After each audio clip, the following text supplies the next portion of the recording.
half of Godzilla.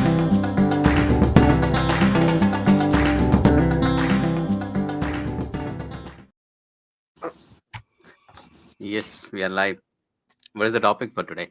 Eric, you wanted to discuss something. I wanted to hear about this Bangkok thing. Yeah, that was just the initial idea. I don't know if it will. So I am there in India from April 16th, and Venkat is there in Bangkok at around the same time. So I just had an idea, like if we want to do a workshop or not. Yeah, we'll With be it. seeing if we can fit it into the agenda. If the robotics idea would be a good addition. It's mainly about AI plus crypto. Um, so yeah, I have to finish finalizing the workshop. Yeah. So But what yeah, is anyway, it? I started. Yeah, go on.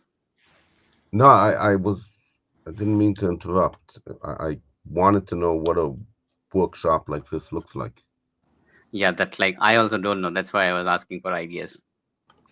Like, So you're in the right forum. Yeah, I mean, I think in DevCon, what we did was we had two robots that were controlled independently with a frame, right? You could choose one robot and like make it do things. I think the natural next step is to get those two robots to somehow interact or talk with each other. And then the next step beyond that is if they have AI on them, maybe they do something intelligent with each other. Like, recognize each other would be a good start. Like, both the robots can move around. And if they see the other robot and are able to use a little bit of object recognition to recognize it, they can maybe interact in some way. So I'm trying to think of like what are the natural steps once you have two independent rovers on the blockchain, then you can have two interacting rovers on the blockchain, then you have two intelligently interacting rovers on the blockchain. That seems like a good roadmap. Um, are the rovers able to write to the blockchain? I, I guess they could not blockchain, but they could write back to Farcaster fairly easily, I guess, right? They could like yeah. report back things. Writing to the blockchain, I think, means right having a wallet on the robot Yeah. and paying a little money to write something, right? Anurag, you have better ideas there? Yeah, so implementing the wallet on the robot will take time, but we Okay. have the Farcaster wallet, which we Okay. can connect. So So that's an emulation. So what would people want to write on the blockchain that has to do with interaction between the two robots? For example, who caused an accident, or who did more work, or synopsis of the or the places it has been to, or maybe just the pictures, right? So, one idea we can think about is many kinds of sorry, sensor measurements only require I don't know. one robot. Like, if you're taking temperature measurements or like soil samples, it's one robot job. But there are measurements which require multiple agents, right? Like a simple one is surveying. In typical surveying, one person is looking through a theodolite, another person is holding up a stick somewhere, and that measurement allows you to do kind of Hmm. like a surveying measurement, right? So that's a two-agent exploration roving type task. Now, this is a dumb way to do it in 2025. There's probably better ways to do surveying than regular land surveying, but maybe not.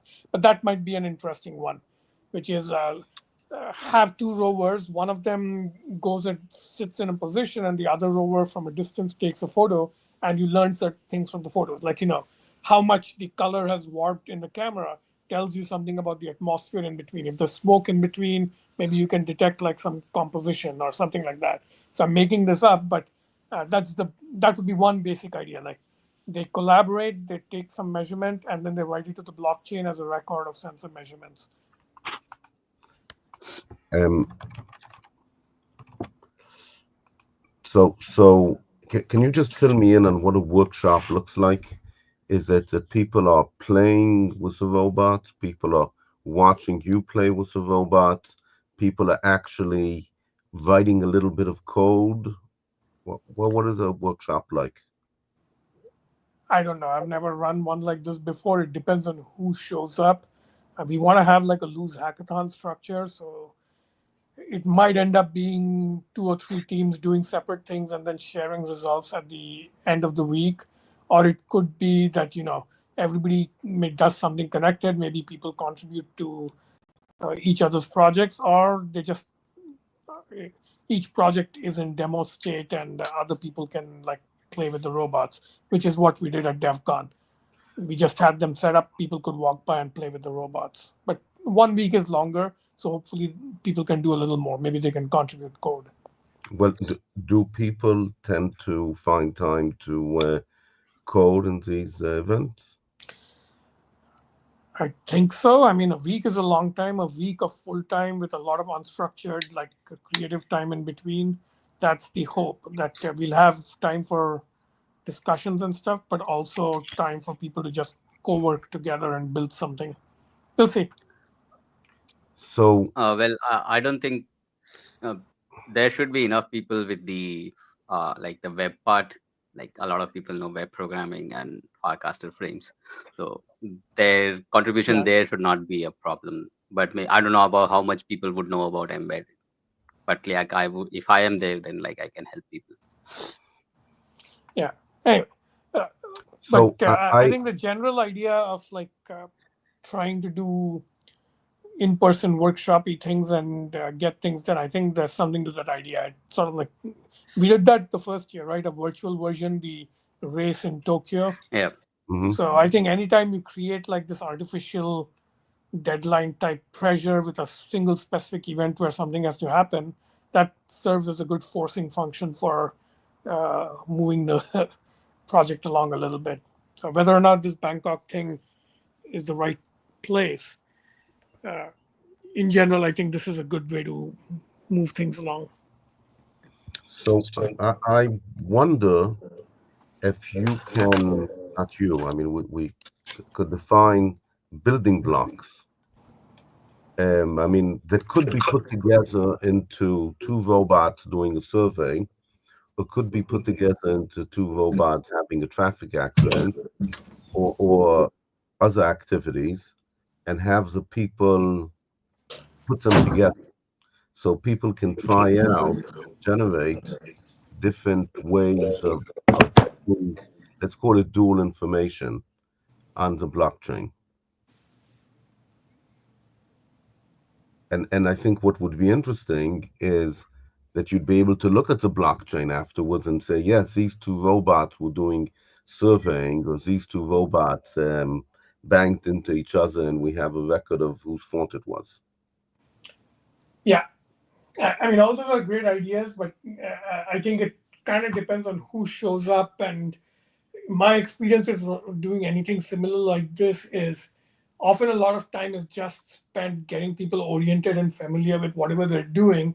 And once you get them to the starting line, which is a project in itself, Hmm. then you can kind of like do a little bit of warm up and I don't know, have some baby steps. But yeah, this general direction, I think it fits really well into what the Ethereum people are doing under the DAC umbrella. Have you guys heard about the term DAC and read Vitalik's essay? I'm not sure, So, no. No. oh, so D/AC. So it's Vitalik's version of accelerationism. So if you've been following the AI story, there's like two early major philosophy. One is like all the AI safety people who want to do things to keep AI safe. So they're like very conservative and don't want to let it explode. And the opposite of that, it's a little bit of an ironic. So the first one I think is almost a cult. The second one is kind of like an ironic parody. That's how it started. It was called EAC for effective accelerationism. So it was a Oh, parody joke because it's poking fun at the effective altruism crowd. But EAC then became serious, and it's now, I would say, the dominant philosophy of AI in Silicon Valley, where it's like, screw all the overly cautious safety people. We should kind of let AI be unleashed and do whatever. So that's philosophy number two. DAC is Vitalik's version, which basically says I don't like being super cautious and safety focused, but I also don't like completely losing control and making it all full acceleration.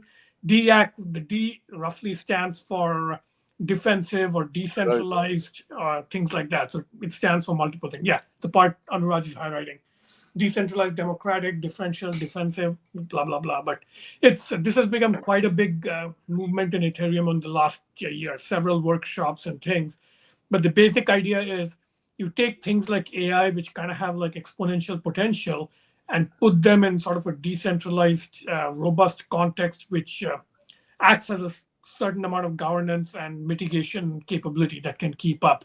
So that's kind of the larger picture or context in which I would think we should think about things like robots. So you have multiple robots, they each are running some AI, they're interacting, coordinating, and DAC would be the philosophy of like how should you design it. So yeah, this would be a DAC experiment in my opinion if we did it. Yeah, it's pretty cool. There was a bunch of this stuff in Thailand last year around the events. So, if I understand correctly, what would be nice about this workshop is allowing people to do an activity which either or uh, meaningfully is written on the blockchain. By meaningfully, I mean more than just a video, or that by looking at the blockchain, you're able to know what's happening. So, what it occurs to me is that we have a frame. If the frame could show what is being recorded, and then maybe you have a button that just shows you, the contents, that would make it very accessible for people to see how what the robots were doing individually and together could look like when it's recorded. When I say could look like, I mean you decide what it is you want it to look like, and people are just doodling around and they see how it affects the blockchain. So less training of the people. The case I've been thinking about most lately, which is adjacent to what you're just talking about, is in the US right now, because of the Trump administration, everything to do with climate is under severe attack. So they're like turning back all the climate action type stuff, including Hmm. shutting off climate data collection, defunding the NOAA, which is the National Oceanographic and Atmospheric Administration, basically all the infrastructure required to monitor the climate, temperature, pressure, all that stuff.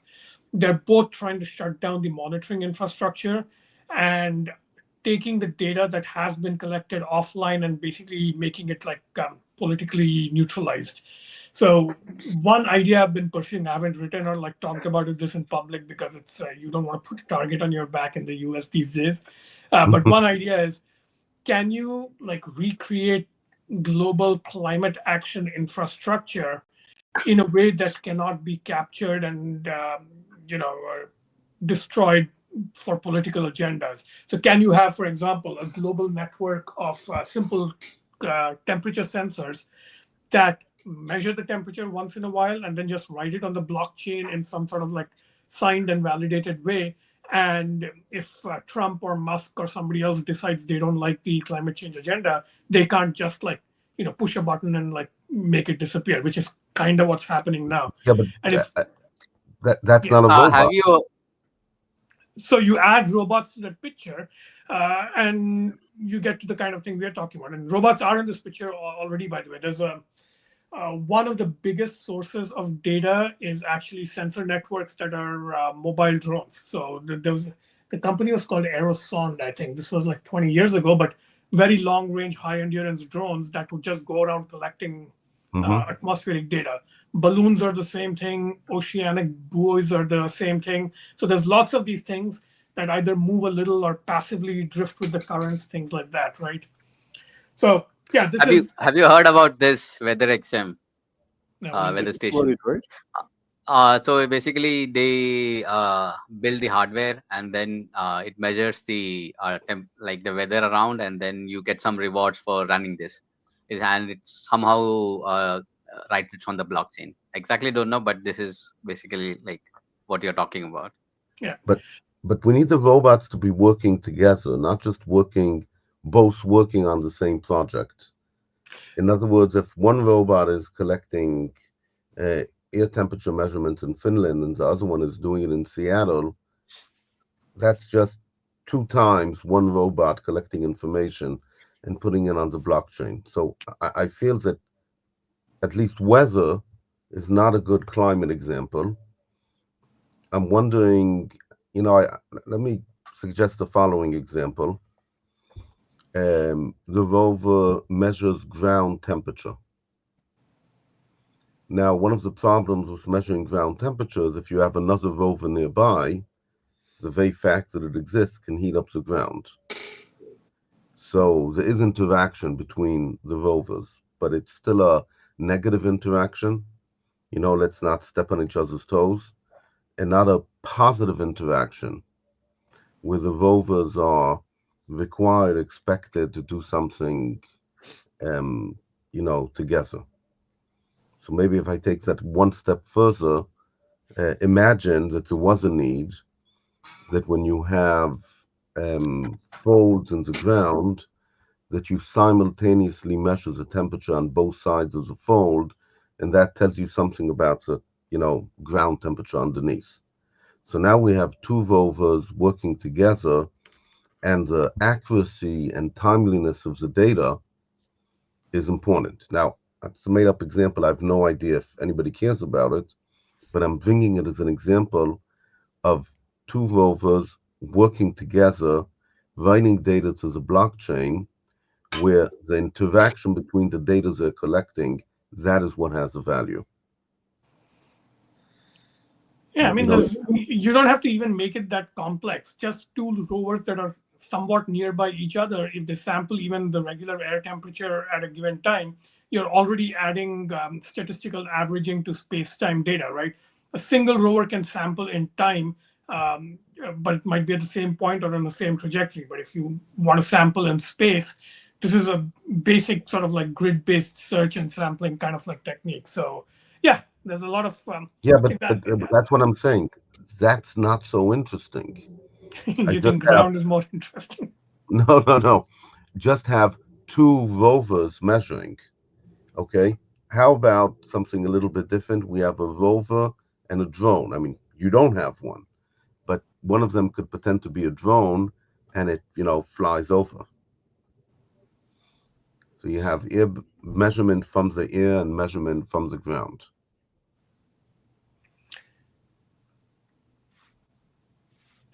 I think the camera is the most interesting sensor in thought experiments like this. And I'm trying to think of good examples. One that occurs to me, have you guys heard of the ASTP mission?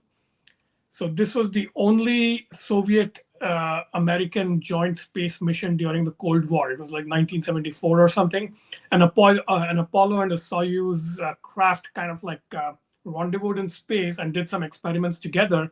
One of them was an artificial solar eclipse, where the Apollo aircraft was the observing aircraft, and the Soyuz aircraft, which had a circular cross section, it moved across the disk of the sun and created an eclipse, and the other thing measured it. So that's kind of an interesting one. I had a book about this as a kid. It was kind of like what space spilled me. I used to read it over and over.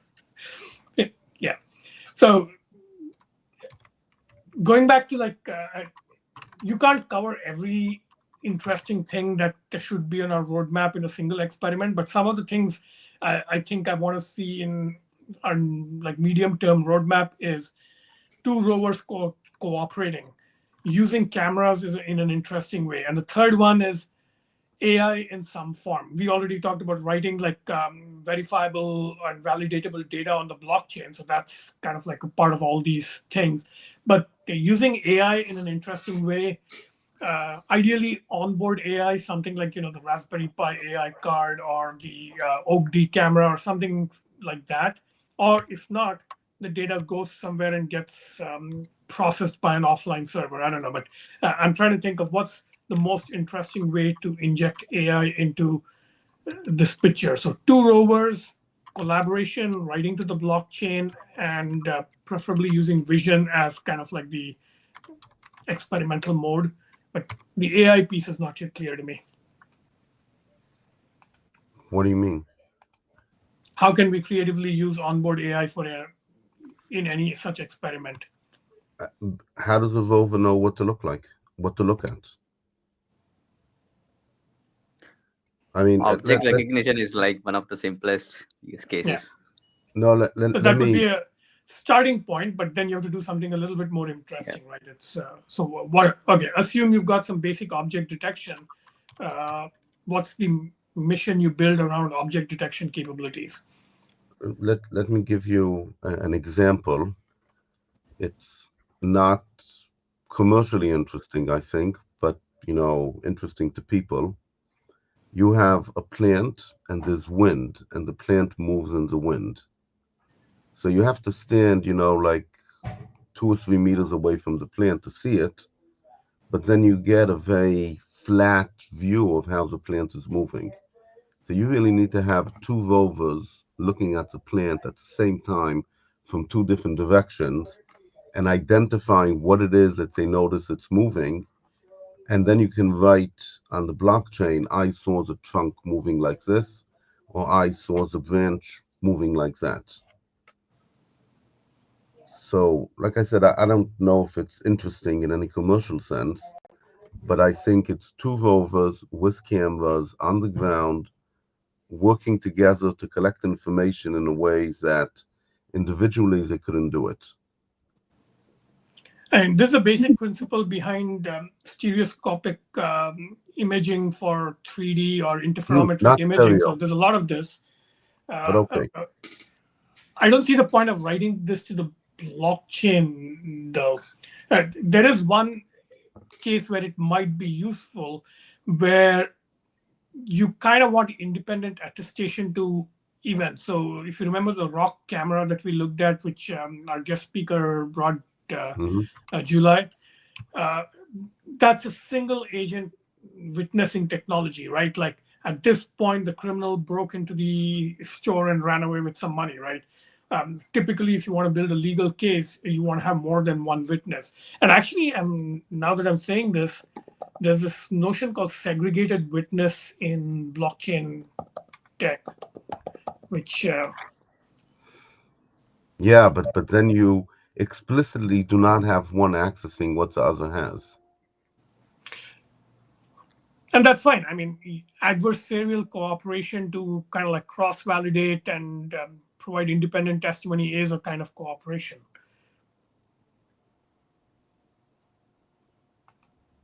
And this is, by the way, a common pattern in all things blockchain, where you have a lot of people independently sampling and cross-verifying. There's like, there's something here where the nodes act as like independent cross-checking entities in any information operation. So maybe one interesting direction to think is the robots aren't cooperating in traditional robotic sense. They're cooperating in a much more blockchainy sense, where they're like, it's basically a low trust version of cooperation. They're still cooperating and doing things to each other or with each other, but they're doing so in contexts where a lot of the value is creating trust where there is no trust. That doesn't fit in a workshop, though. Yeah, I'm not at all brainstorming the workshop ideas now, by the way. The workshop is kind of out of scope because it's a short workshop with many tracks, and this is like one candidate track that may or may not happen. I'm just thinking in general terms of like what sorts of things are worth doing and what's the simplest experiments that can be done for any of them.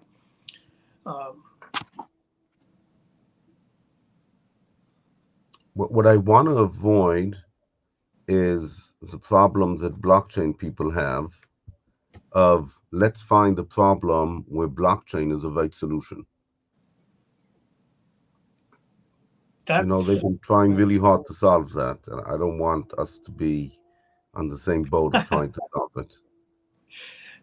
I mean, that's one way to find interesting things to work on, and that is one way I'm personally interested in. But yeah, fair enough. It's like, but that's kind of the approach I want to take with AI. It's like AI is a nice hammer, and I want to see what nails there are that I can hit with Okay, it. so So let me tell you how I was thinking of using AI in my toy example. In my toy example, the issue is not stereoscopic imaging, because then all you're doing is saving a video on the blockchain, and bandwidth is always limited, especially on Mars. But rather, identifying each rover identifies part of the plant that moves using AI, and only that data is written down. It's not a video. It's here's what I saw on the tree and here's what I wrote down. You don't see stereo. There's no stereo analysis. Okay, because when you look from a different direction, let's say 90 degrees apart, you see a completely different perspective view of what's going on, and you identify things that are moving.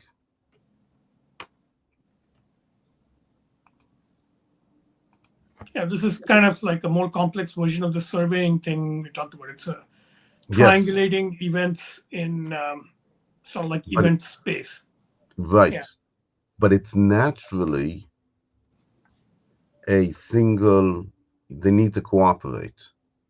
Unlike surveying, which naturally you divide up the world into grids. So now that you mentioned surveying, surveying animals is not like that. Okay, so if we have two rovers trying to count how many cats they have in the garden, they can't just each one count cats in a different sector, because the cats, they move around. So, One use case wasn't it like with 2 years ago you were planning with Yasha was recording audio of different animals for mhm, wildlife conservation or something. What was it called? Something called audio moth people were using. Yeah, yeah, yeah. Yeah. but that's passive. In other words, it doesn't move around. Yeah, but if we can add the robot to that, yes, then it Right. moves. No, I'm agreeing. So, what you get when you survey soundscapes of dynamic creatures is that you really need to know who was where when. Otherwise, you might think you have 20 birds and you only have one. Just, hops from place to place. Species identification with audio is the kind of other application. Audio is actually an interesting thing to think of because it's easier to uh, process and deal with lower compute, but you can still do interesting AI with it. And the one I'm thinking of is in the Amazon rainforest. There's a startup that deploys a lot of like microphones, so cell phone type Yeah. devices that just record forest noises and like transmit them. And the goal is actually to detect illegal logging by detecting the sound of chainsaws. So this is one of the monitoring sensor networks that's used to like basically govern the Amazon rainforest Okay. preservation And they protocols. need to, they really need two witnesses, and they need some sort of, when they heard it where, so they know how many illegal chainsaws there are and so on. I don't think it's that complex for them. It's mainly a sensor network tool because Brazil is not exactly a super law-abiding country. So it's mostly like rich nations have paid the Brazilian government a lot of money to preserve its rainforest. So they run the satellite and these chainsaw type networks to monitor that the agreements are being enforced. And when they detect, it's kind of like an audit mechanism where they basically go to the president and say, hey, you agreed not to cut down trees. Here are some logging evidence. And then those guys go with normal police forces and try to like capture the illegal loggers. I don't think it's in a chain of custody evidence admissible in court kind of scheme. It's more like a foreign policy diplomatic pressure mechanism. But yeah, there's There is this people are trying to communicate with whales oh using yeah, I've AI. seen that. They've deciphered whale Yeah. song. Yeah.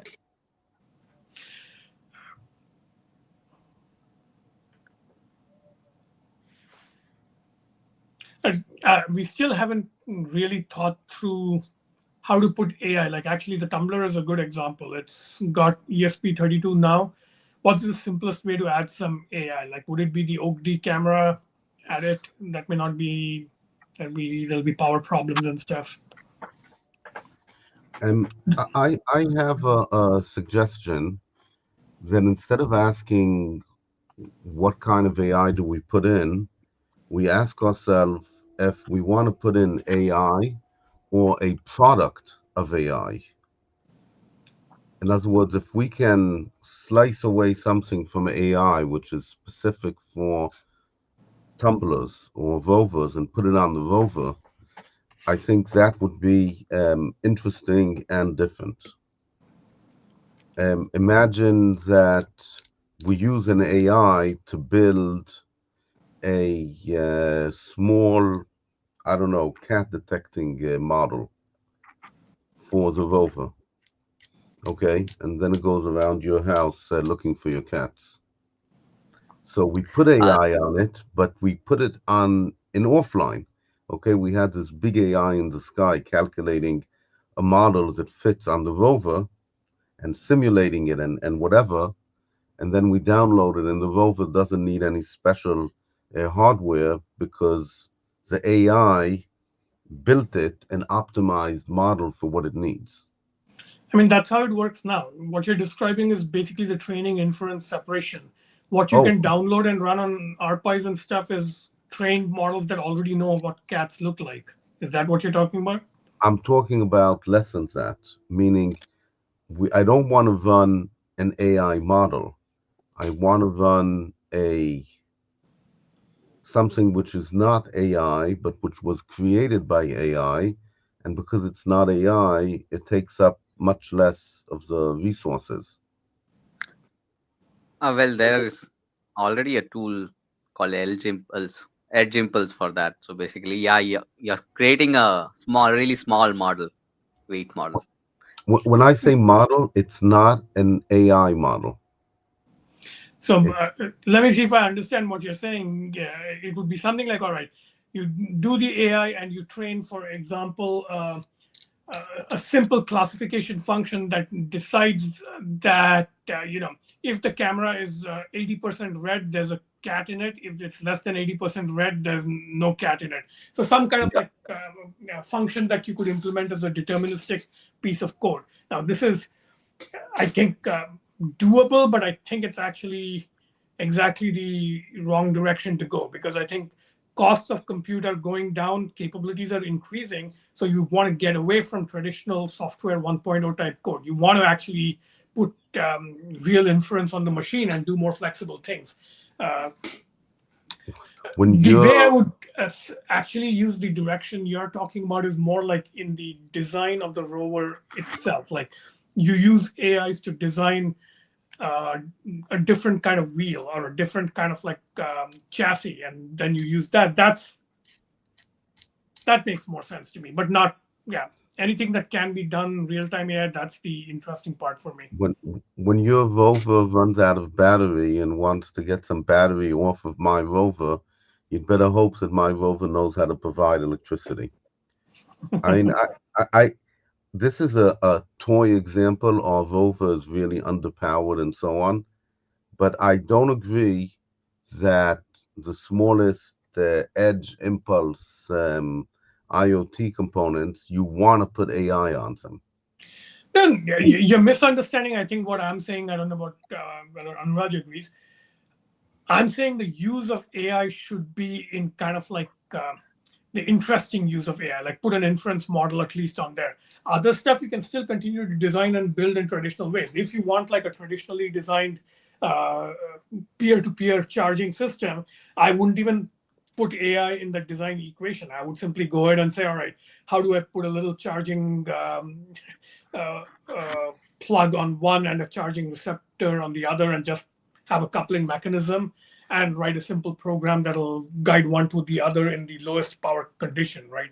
So you don't use AI where you don't need AI, but where you do use AI for what it's good at, not sort of like hamstring it. Like I'm I I'm do not think it's really interesting to put real AI on rovers with because already the significant power.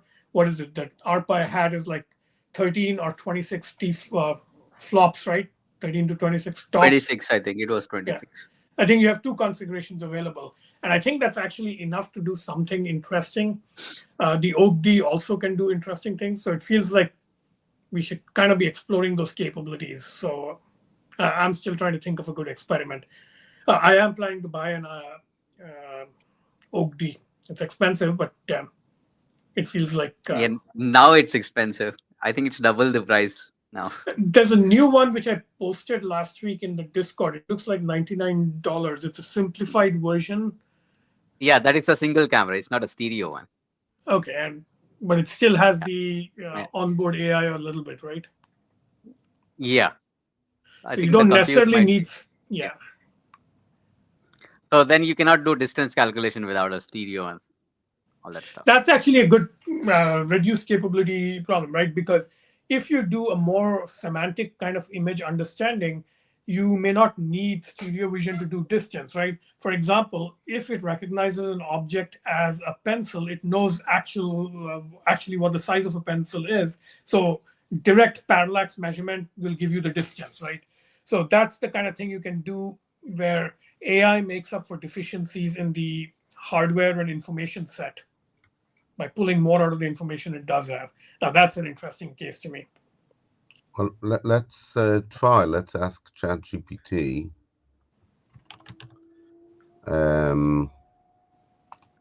Here's what I'm asking. You are looking at a pencil with a 1000, say, full HD camera and a field of view of 20 degrees. The pencil takes up 100 pixels in length. How far away are you from the pencil? Right? That's what you're saying. Definitely, yeah. I mean, this is how a lot of astronomical distance measurements are done. Mm-hmm. So first he's assuming that it's 1920 by 1080 pixels. And he says that 100 pixels is about 1 degree. And he gave me a formula. And he put in the numbers, and the answer is 10 meters away. There you go. So it can do this kind of calculation easily. I'm sorry. Is it correct? He doesn't say how long a pencil is. It's a great You're using an LLM to do this. You don't necessarily have to do this. no. A pencil is about 7 inches long. This is one way to do it. The other way to do it is you just have object angle detection in a camera like the OAK-D. It gives you the thing, and then you actually do the basic trigonometry more manually. You don't have to use an LLM for the analysis part. You just use the image recognition for the object recognition part, and then you recognize that it's a pencil, and then the degrees and then deterministic calculation does the job.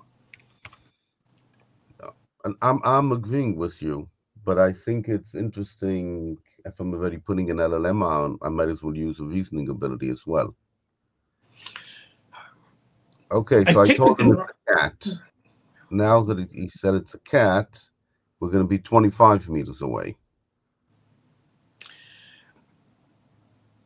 I think I've seen people run the 8 billion parameter type llama models on ARPAs, and it produces tokens at the rate of like 1 every 2-3 seconds or something, right? Yeah. So it can actually do this thing if you give it enough time, this type of calculation, because this seems straightforward enough. Yeah.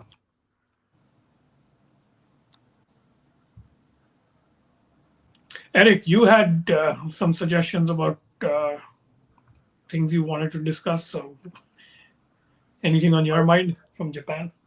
Well, it's it's not because from Japan. It's just that I don't know. It's going back to what we wanted to do at the beginning. Okay, it's more like for me, AI is just a tool. Okay, and it's not easy to find where it makes sense. So because it's not even clear whether it makes sense. Okay, so I don't know. It's I will I would prefer to do an old-style robot that goes to space than just an experiment that involves some AI that doesn't even run on the robot, basically. But that's more about um, such kind of thinking, let's say. Well, let me. Okay, let's talk about that for a second. If you go into space, you have cosmic radiation interfering with the operation of your LLM. I wonder if we could simulate that. You know, some of the weights go out of whack, or stuff like that. But the thing that I don't know so much about that, but apparently one of the biggest source of issues in space is basically hardware bugs, right? Because even if the CPUs are shielded and so on, are hardened, okay, the probability that a problem happens on the chip is much lower, but it's still um, high compared to what would happen on Earth, right?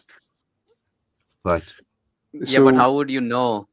Like the LLM it's not giving the output you want. It doesn't give always the answer you want on Earth. yeah, on top of that, yes. So not only the statistical software gives us something that there is progress, but apparently we still can't rely really on them. And on top of that, the hardware itself can pull the rug literally under the LLM's feet, right? No, if Yeah. you're doing some classical compute thing, then you can have like redundancies and compare the results. But You if you're can do that using with some sort of LLMs as well.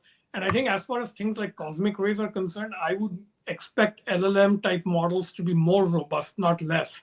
That is Because they already work with extremely low precision and random sparsity perturbations to the matrices, stuff like that.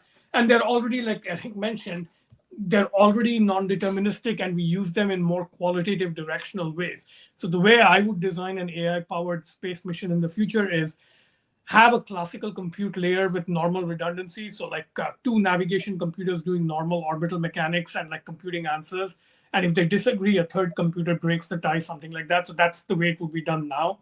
But for other things like, uh, where shall we explore? Should we go look at that rock or this rock, where the precision and like 10th decimal place of accuracy is not necessary, but you do have to think qualitatively in creative ways. And that's, I think, the solution that's going to emerge. You won't use it in fragile, high precision things. There, you would use normal, redundant compute. And where you need robust qualitative thinking, you would use why. the deep learning. Just a second. First of all, I put here a quote from ChatGPT answering if it thought it would have a problem.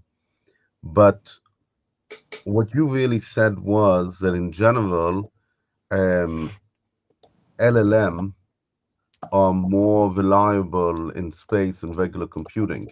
That's my So guess. I no, don't no, know yet. I I'm don't think with you. anybody's Also, put one there yet. that's fine. Also, ChatGPT is tooting its own horn and saying that it's better. So Of what course. I would ask, okay, going in Eric's direction, is can we identify as many critical functions as possible that can be replaced by LLMs? That's what I would ask. Not, for certain critical functions, but the opposite. Are there any functions like that where you can't use an LLM?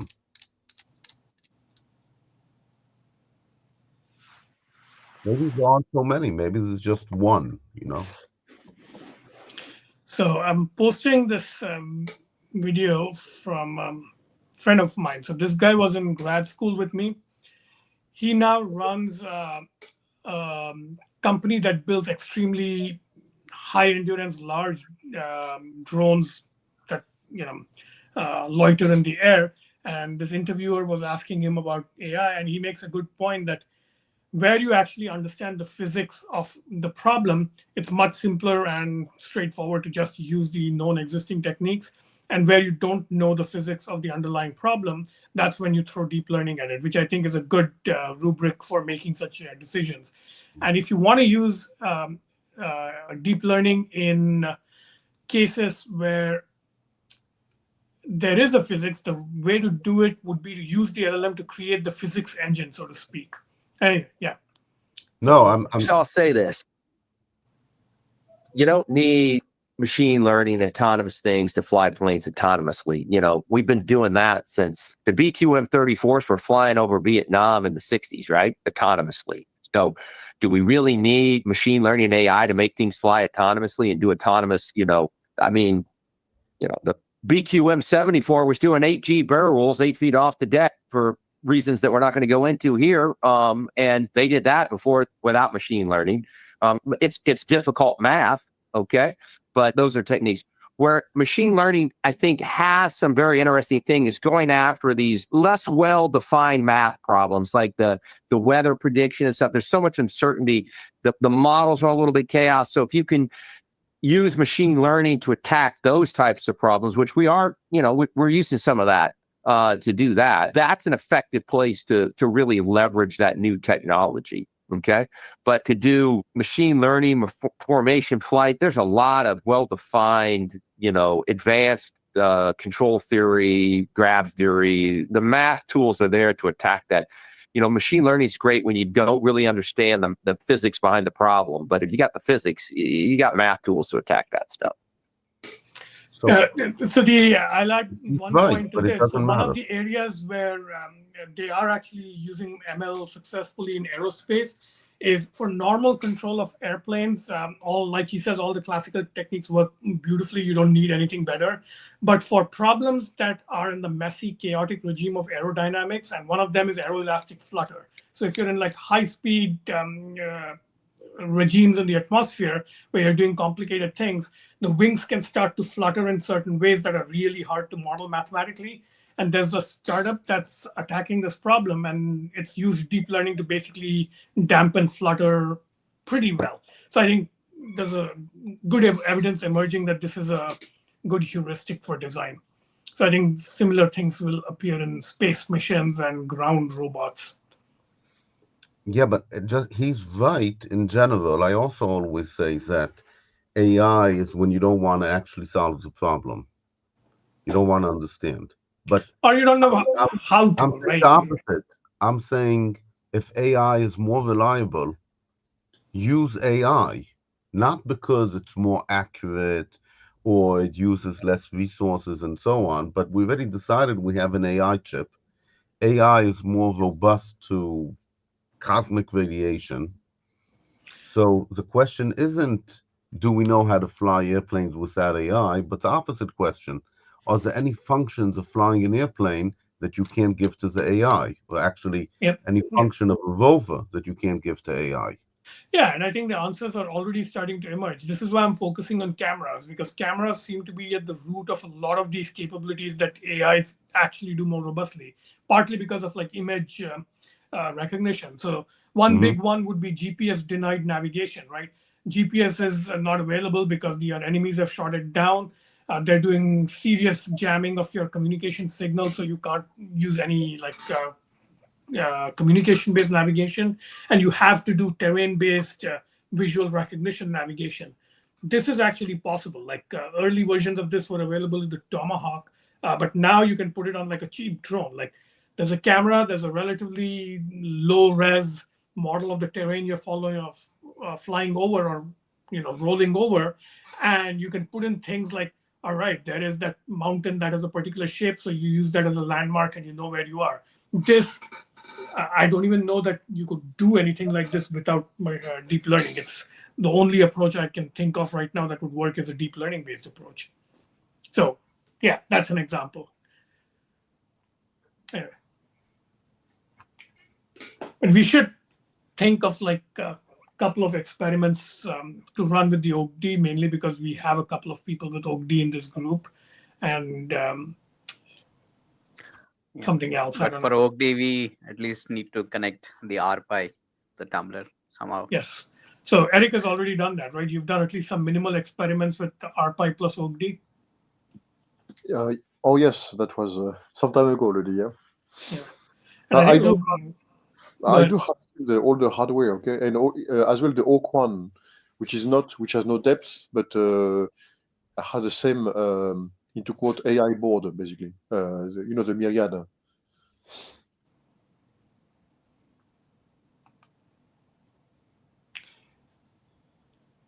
So if we do end up doing something in Bangkok, Anuraj, that's not enough time for you to spin the board and like get a better one. But is there enough juice on the current setup to actually connect to a camera of this Well, type? the Like, camera is there already, so and it but it's not advertises the it. AI camera, right? Can you connect an Oak One or something there instead? Yeah, so the ESP32 has a native USB, but it will be more work. So the easier thing would be, so it streams. So basically, you can get the camera stream, and then you can do it on your local computer. So Ah. what the ESP32 cam does, it streams it on an endpoint, and then any computer can do image processing on it. Okay, that would fit the workshop well, since that makes it distributed AI. The sensing is happening at a different location than the AI. If you remember, when Sai was in this group very briefly, he did the Jetson experiment with image recognition, but that was Yeah. running on board, right? He was recognizing obstacles on board with the Jetson. I think all this hardware is now obsolete, right? It's all several years old and it hasn't been refreshed in a while. Like the OAkD's 3 years old, the Jetson is like 5 years old. It's kind of Yeah, sad. but the compute in all of them have not changed much. But it could, is my point. Like everybody's focusing on the higher powered server class type AI chips, but hopefully they'll be refreshed IoT class AI chips soon. Right. Anyway. If I am able to, well, I started the board yesterday, so at least I'm able to finish it. I'm planning to use the service they have, not laid out myself, so it might be a little faster this time. All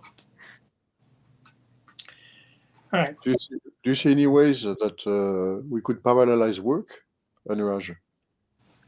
For the PCB work, if anybody wants to try to convert the frame to frame V2, it would be nice. Yeah, you mentioned that one. Yeah, so right now it's frame V1. So there is a workshop in 1 week by one of the Farcaster team members, how to create frames. I'm attending that, but like if anybody wants to read the documentation of V2 and convert the V1 to V2, yeah, it would be great.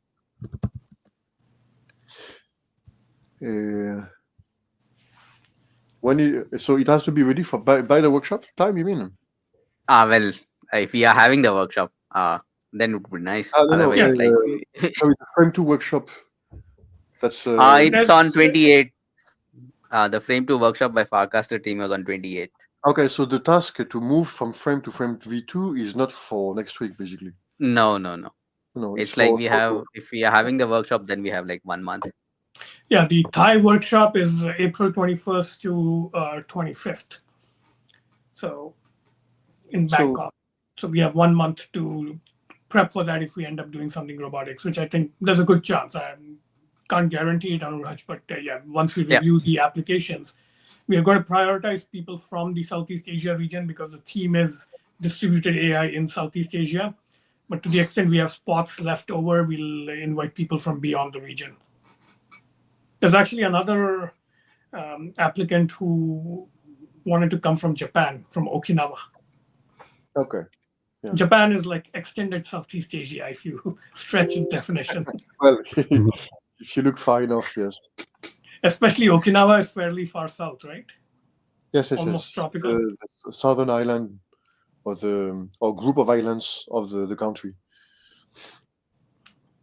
But sorry, just to understand well, the move from frame to V1 to V2 for the workshop mid-April, has nothing to do with the workshop next week, right? We don't need to jump. No, so it's the workshop next week is like a training workshop. They Okay. are like encouraging people, and we have to convert it to V2 at some point anyway. But it's not a prerequisite, basically. No. Okay.